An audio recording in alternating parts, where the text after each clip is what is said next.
The main difference between the Qenda Ultimate Fibre and the Qenda Everyday Fibre is this has 30 beneficial ingredients and this just has 21.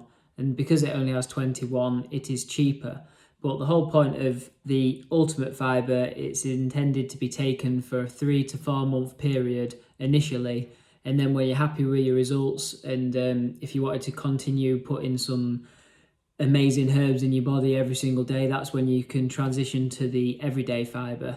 Because it only has 21 of the same herbs, but 21 of them, this serving size is only 15 grams. So in the UK, this will cost you £67.50, whereas this one costs you 75.